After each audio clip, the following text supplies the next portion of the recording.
महादेव का तो चरित्र सुना दिया। अब आप हमको एक बात बताइए, वो जो माता उमा है वो किस प्रकार से दक्ष की पुत्री हुई और किस प्रकार से हिमालय राज की पुत्री हुई? एक ही शरीर से वो दोनों की पुत्रियां भला कैसे हो सकती है नाथ? इस पर मेरा मन बड़ा चिंतित है, आप कुछ बताइए तो सही। ब्रह्मा जी ने कहा, ध्यान से सुनो, ये तो भगवान की माया है, मोहित करती है। मैं भी तो एक बार ऐसा ही मोहित हो गया था ना।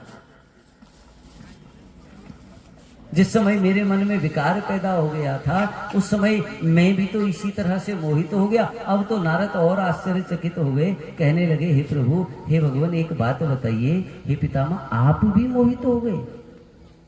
और जब आप मोहित हो गए हैं तो फिर साधारण मनुष्य की क्या स्थितियां हैं?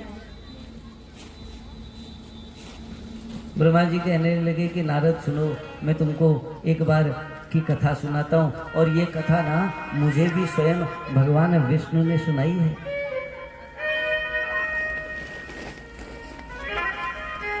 कह रहे हैं कि पहले तो केवल इस संसार में, इस ब्रह्मांड में केवल भगवान शंकर ही थे, निर्गुण रूप में, निर्विकल्प रूप में, हीन शक्ति रहित, निर्गुणम निर्विकल्पम निरीहम।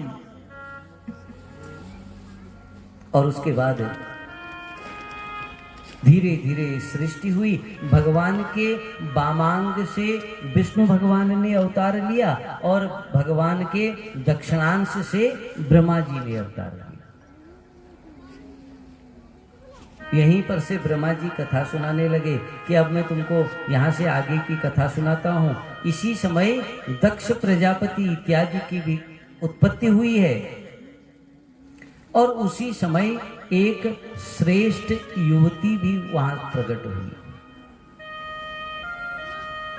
कहने लगे कि मेरे ही द्वारा मुझ ब्रह्म से ही मरीच, अत्रि, पुलह, पुलस्त्य, अनेक अनेक जो ये ऋषि हैं ना, ये मुझसे ही प्रकट हुए हैं। और जब ये ऋषि प्रकट हुए उसी समय वहां एक सुंदर स्त्री भी प्रकट हुई है और उस देवी का नाम है संध्या।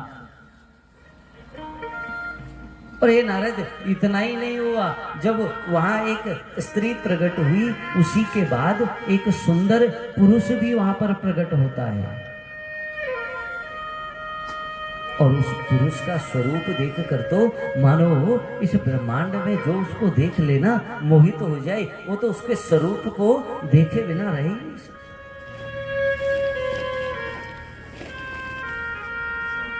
और जब वो पुरुष प्रकट हुआ तो वो पुरुष मुझसे कहने लगा कि हे ब्रह्मदेव, किं करिष्याम्यहं कर्मम, मेरा कार्य तो बताओ, मैं कौन हूं, मेरा नाम क्या है, मैंने कौन सा कार्य करना है, मैं आपकी भला किस आज्ञा का पालन करूं, ऐसा तो कुछ बताओ क्या?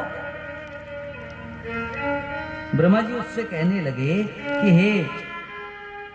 हे पुत्र, तुम अपने पांचों बाणों से स्त्रियों और पुरुषों को मोहित कर लोगे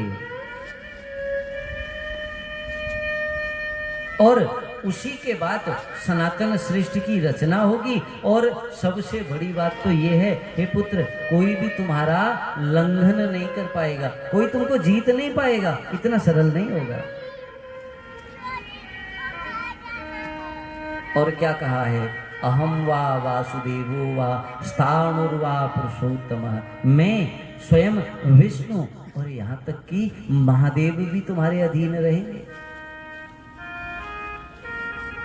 समस्त प्राणियों के मन का तुम भेदन करने वाले होंगे और सदा उत्तम कार्य में लगे रहोगे। और हे पुत्र, सृष्टि प्रवृत्ति करने वाला ये तुम्हारा पहला काम है, सृष्टि का निर्माण, इसमें सहयोग करना। ब्रह्मा जी चुप हुए। अब ऋषि अनेक अनेक प्रकार से कह रहे हैं कि देखो ऐसा है, जब से इस बालक ने जन्म लिया, इस पुरुष ने जन्म लिया, जन्म लेते ही हमारे मन का मंथन कर लिया है, हमारा मन तब से अपने वश में नहीं है। इसलिए इसका एक नाम पड़ जाएगा मनमथ। और ये जो पुरुष है, इस पुरुष के समान तो लगता है ब्रह्मांड में कोई दूसरा है ही नहीं, और मन वशीभूत नहीं है, इसलिए आज से इसका नाम पड़ जाएगा काम। और वो जिस पुरुष ने जन्म लिया उनका नाम है कामदेव। अब अनेक अनेक नाम रखे हैं इन्होंने, 5 बाण ब्रह्मा जी ने दिए हैं। अब वो सोच रहा है कामदेव, पता है कामदेव के 5 बाण कौन से हैं? काम मन में प्रवेश कैसे करता है, ध्यान से सुनने की बात है। ये काम आने वाली बात है। काम के जो 5 बाण है ना, इन बाणों की बात जो समझ ले वो मनुष्य काम के वशीभूत नहीं हो सकता है फिर। और वो काम के 5 बाण जो हैं, काम जिन 5 बाणों से मनुष्य को घायल करता है ना, वो 5 बाण हैं। पहला तो है हर्षण, दूसरा है रोचन, तीसरा है मोहन, चौथा है शोषण और 5वां है मारण। ये 5 हैं। पहले तो हर्षण, किसी को देखकर प्रसन्नता होती है, फिर रोचन, फिर उससे स्नेह होने लग जाता है, फिर मोहन, फिर उसके वशीभूत हो जाता है, उसके अलावा कुछ दिखता नहीं है, फिर उसमें सूखने लगता है उसकी याद में, और प्राप्ति जब नहीं होती, और अंत में होता है मारण। जब वो नहीं मिलता तो मृत्यु को प्राप्त हो जाता है। ये 5 बाण मुख्य हैं कामदेव के। इनसे जो मनुष्य बच गया ना, उसको समझ जाना चाहिए, इन्हीं 5 बाणों से गिर जाता है। अब कामदेव सोच रहा है, महाराज बाण तो ब्रह्मा जी ने दे दिए, और ये भी बोल दिया कि इनसे कोई बच नहीं पाएगा, मगर ये बात सत्य है या नहीं है? परीक्षा तो होनी चाहिए ना। बिना परीक्षा के कैसे बात को मान लो? और फिर परीक्षा भी अगर लेनी है तो सबसे पहले पिता पर ही ले लो। कामदेव ने तो अपने धनुष पर बाण का संधान किया, उन 5 बाणों को संधान किया, और उस बाण को स्वयं ब्रह्मा जी को लक्ष्य बनाकर भेद दिया है। ब्रह्मा जी नारद से कह रहे हैं, नारद जैसे ही वो बाण मुझ में प्रवेश किए ना, मेरा तो मन विचलित हो गया, मैं काम के वशीभूत हो गया, मेरा मन इतना विकल हो गया, और मैं इतना निर्लज्ज हो गया कि मैं अपनी पुत्री, जो वो संध्या वहां पर प्रकट हुई थी ना, उसी संध्या को काम भाव से देखने लग गया।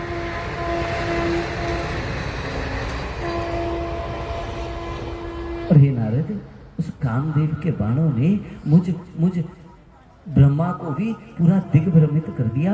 मैं विचलित हो गया।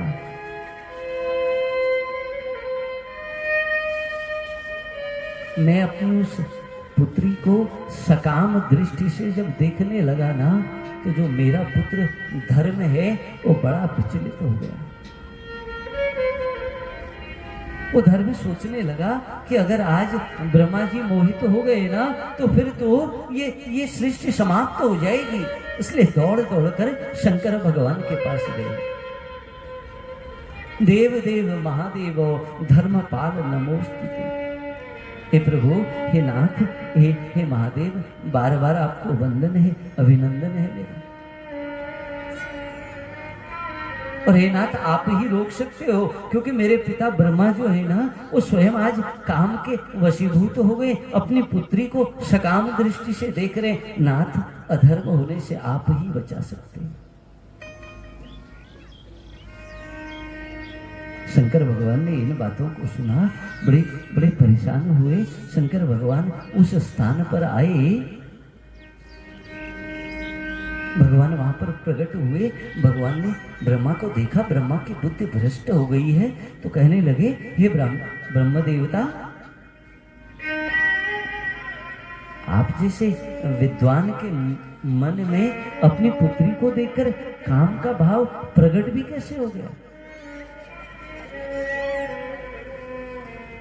वेद को जानने वाले तुम ब्रह्मा, वेदों का प्रतिपादन करने वाले और सृष्टि की रचना करने वाले, आप भ्रमित कैसे हो गए? और आप जानते नहीं हो क्या? आपको मालूम नहीं है क्या? भगवान कह रहे हैं ब्रह्मा जी, बुद्धि भ्रमित हो गई है। जो बुद्धिमान मनुष्य होता है ना, जो अपना मोक्ष चाहता है ना महाराज, वो माता में, भगनी बहन में, भ्राती पत्नी में और कन्या में समान भाव देखता है, इनका आदर करता है, इनका पूजन करता है। और ब्रह्मा जी आप ही भ्रमित हो गए, धर्म का विचार भी नहीं। बड़ा क्रोध आकर कहने लगे कि नहीं, अब तो आज अवश्य इन ब्रह्मा जी का वध कर दूंगा, क्योंकि अगर अपराधी को दंड न मिला ना तो वो बार बार अपराध करता है महाराज। और ब्रह्मा जी कह रहे हैं कि हे नारद, उस समय मेरे शरीर में जब शंकर ने ये बातें की ना तो बड़ी लज्जा हुई, और उस लज्जा से मेरा पसीना गिरने लगा। उसी पसीने से जो अग्निस्वात इत्यादि, वहिर्खद इत्यादि पितृगण हैं, वो उसी से पसीने से प्रकट हुए हैं।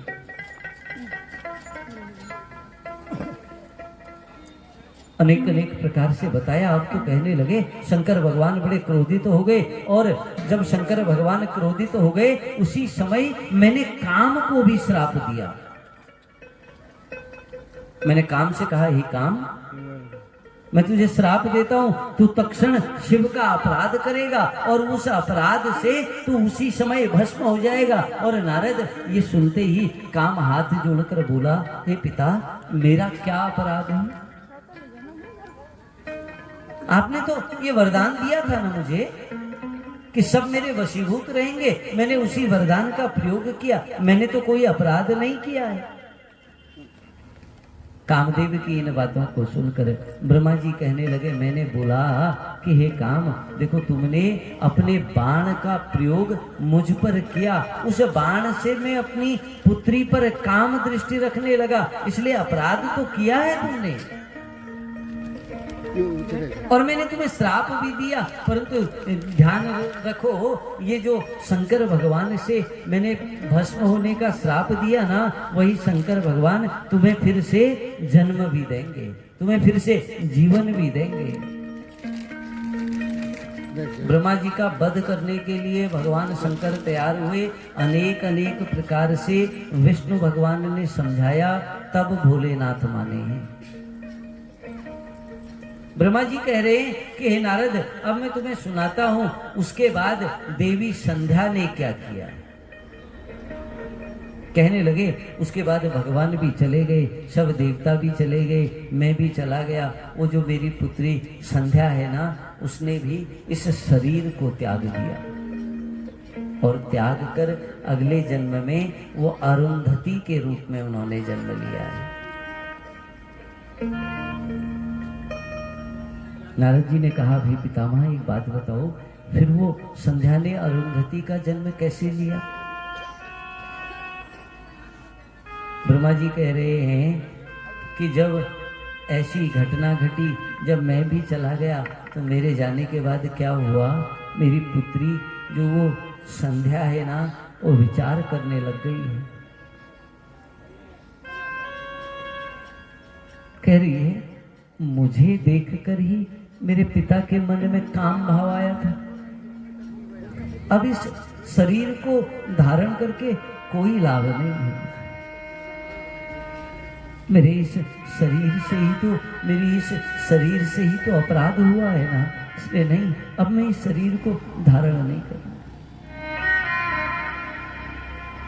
और सोच रही है, चलो कामदेव का अपराध था भी, तो कामदेव को तो श्राप मिल गया है, कामदेव को तो उसका दंड मिल गया है। अब मैं इस शरीर को स्वाहा कर दूंगी, भस्म कर दूंगी। परंतु सोचने लगी, अगर मैं ऐसे ही मर गई ना, मुझे तो कुछ ऐसा धर्म स्थापित करना होगा।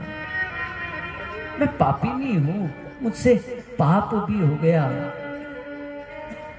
इस पाप की मुक्ति के लिए मैं कोई साधन भी करूंगी अवश्य, मैं इस पाप का अवश्य प्रायश्चित करूंगी और वेद मार्ग के द्वारा ना अपने इस शरीर को भस्म कर दूंगी, स्वाहा कर दूंगी, अब जीवित नहीं रहूंगी। परंतु मैं पहले तप करूंगी, तप से मैं एक वरदान प्राप्त करूंगी और उस वरदान प्राप्ति के बाद ही मरूंगी, उससे पहले नहीं मरूंगी। चंद्रभागा वो देवी संध्या एक स्थान पर गई, एक चंद्रभाग नामक पर्वत पर गई और वहीं पर चंद्रभागा नामक नदी भी बहती है। अब देवी संध्या को तो भजन भी नहीं आता, नाम जप भी नहीं आता, क्योंकि कभी तो सुना ही नहीं, अभी तो जन्म लिया ही था, उसके बाद तो घटना घट गई। नारद जी ने वशिष्ठ जी को बुलाकर कहा, वशिष्ठ पुत्र गच्छ तुम संध्या जाता मनस्विनी। हे वशिष्ठ, जो मेरी पुत्री संध्या है ना, तुम उसके पास जाओ, उसको दीक्षा दो, क्योंकि देखो वो तप को चली गई और तप करना जानती ही नहीं है और उसने संकल्प ले रखा है वो शरीर को भस्म कर देगी।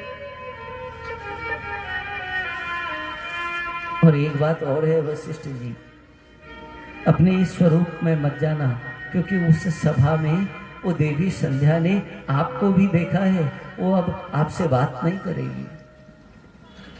उसके मन को बड़ी पीड़ा है, उसके मन में बड़ी ग्लानि है,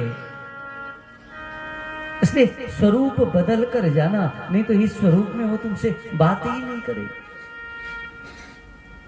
वशिष्ठ जी ने प्रणाम किया, प्रणाम करके वहां से गए, स्वरूप बदला, देवी संध्या के पास गए और देवी संध्या को निर्जन वन में देखा। सामने जाकर कहने लगे, किमर्थ मागता भद्रे, ये देवी आप कौन हो, नाम क्या है, और एक बात और बताओ, इस निर्जन वन में आई हो किस लिए आई हो? देवी संध्या ने कहा, हे विभो, मैं क्या बताऊं, मैं तो जिस उद्देश्य से यहाँ आई हूं ना, आप जैसे संत को देखने मात्र से विश्वास हो गया है, वो उद्देश्य अवश्य पूरा होगा।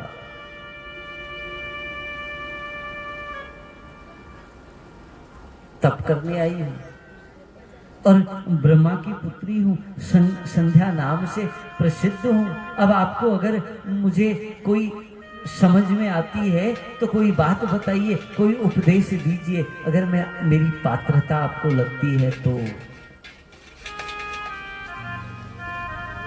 वशिष्ठ जी ने आगे कुछ नहीं कहा, क्योंकि सब तो जानते हैं ना। कहने लगे, हे देवी तुम चिंता न करो, तुम तो शंभु का ध्यान करो, क्योंकि वो शंभु ही जगत में ऐसे हैं, अगर वो प्रसन्न हो जाए ना तो फिर मनुष्य का सारा पाप समाप्त हो जाता है क्षण मात्र में महाराज।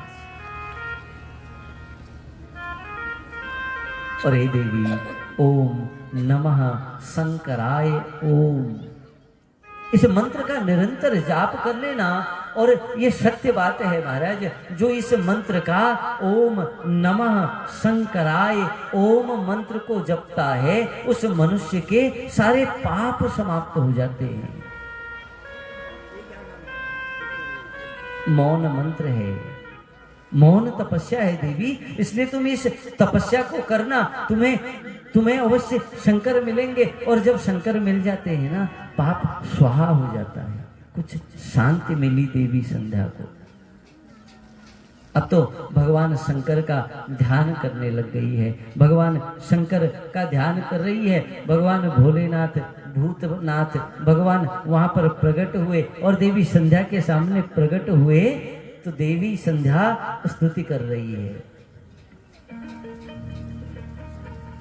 देवी संध्या ने कहा, निराकार ज्ञान गम्यम परम यः, नैव स्थूलम नापि सूक्ष्मम न चोष्यम, अंतस्थितन्यम योगिभिर्तस्य रूपम, तस्मै तुभ्यम लोक करते नमोस्तुते।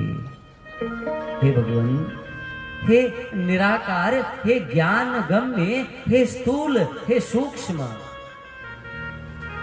योगियों के भी द्वारा आप चिंतित होते हो, आपका चिंतन किया जाता है। मैं आपको बार बार प्रणाम करती हूँ, वंदन करती हूँ। अनेक प्रकार से देवी ने स्तुति करी है।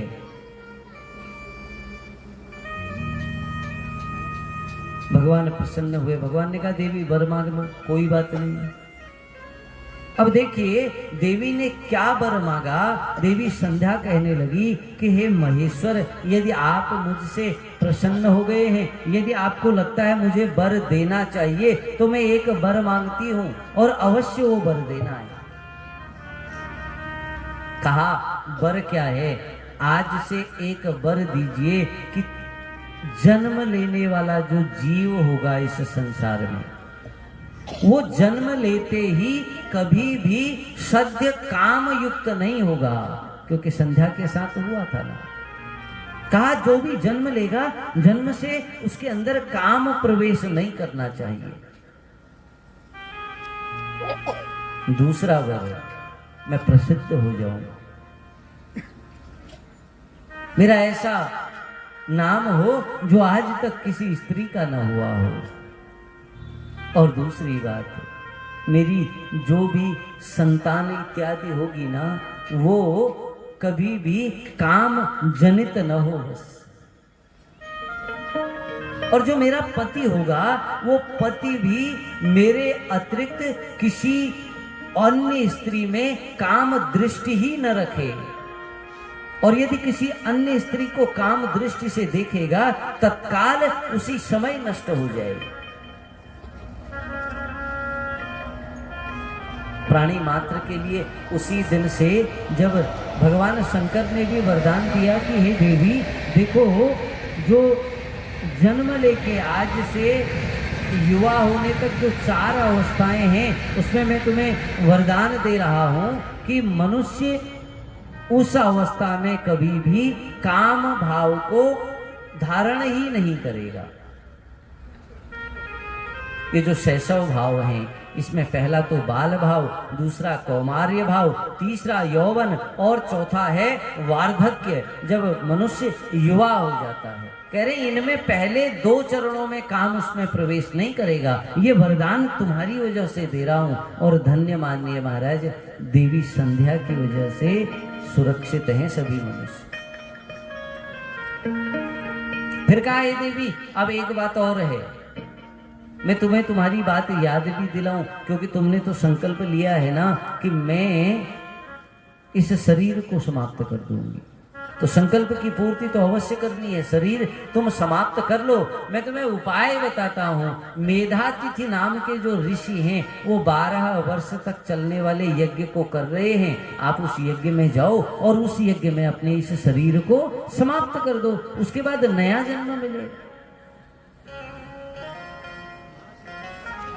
देवी संध्या ने प्रणाम किया है। प्रणाम करके वो वहां से गई हैं और देखा, मेधातिथि के वहां गए, वहां क्या देख रहे हैं? सुंदर यज्ञ हो रहा है। देवी संध्या ने वहां पर देखा और उस यज्ञ में अनेक अनेक आहुतियां डल रही हैं। वो देवी भी सूक्ष्म शरीर से उस अग्नि में प्रवेश कर गई और देखते ही देखते ये पूरा शरीर समाप्त हो गया उसका, देवी संध्या का।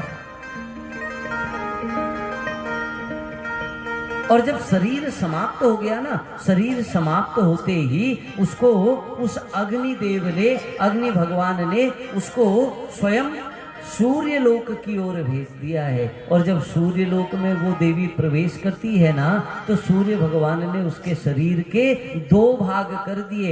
एक ऊपर का जो भाग बनाया है, वो तो बना रात्रि और दिन के बीच की संध्या, माने प्रातः काल की संध्या, रात्रि और दिन के बीच की संध्या।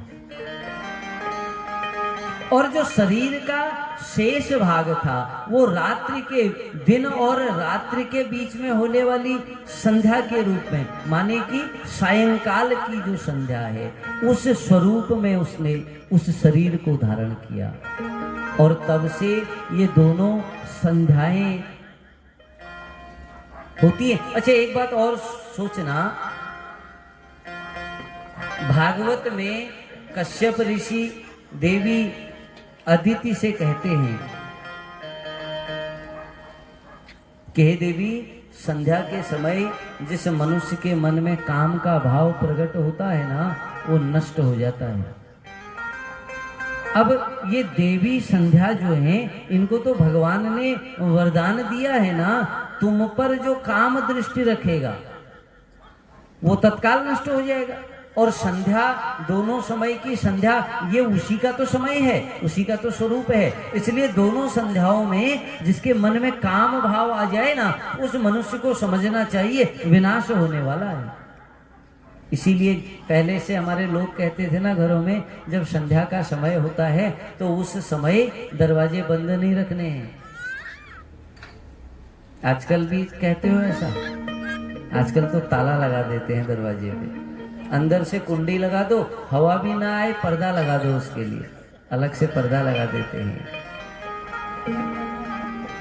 पहले से हम बड़े बुजुर्गों के मुंह से सुनते थे कि जब संध्या का समय हो रहा हो ना, उस समय घर में अंधेरा नहीं होना चाहिए, उस समय कुछ दिया जला दो। आजकल तो बिल आ जाएगा।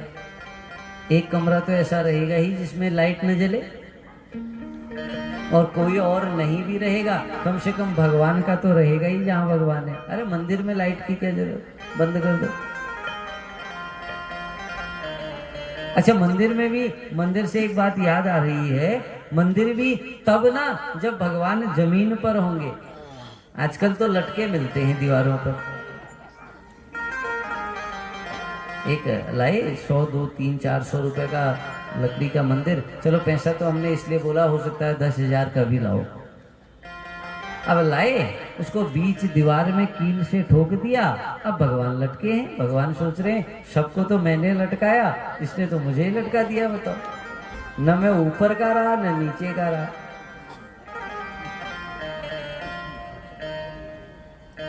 जिस घर में भगवान का सुंदर स्थान न हो ना, वहाँ संपत्ति, वहाँ सुख, वहाँ आनंद आ ही नहीं सकता है। अच्छा, कई लोगों को लगता होगा संपत्ति तो बहुत है, कहाँ दिक्कत है, संपत्ति तो आ रही है, विचार करना, आनंद नहीं आएगा। कभी विचार किया हम लोग क्यों दुखी रहते हैं? क्योंकि सुख मांगते हैं। सुख का एक भाई दुख है ना, जब सुख हमारे पास आएगा तो दुख, हम सोचते हैं सुख हमारे वहां आ जाए, दुख पड़ोसी के वहां चला जाए। हमने क्या करना है?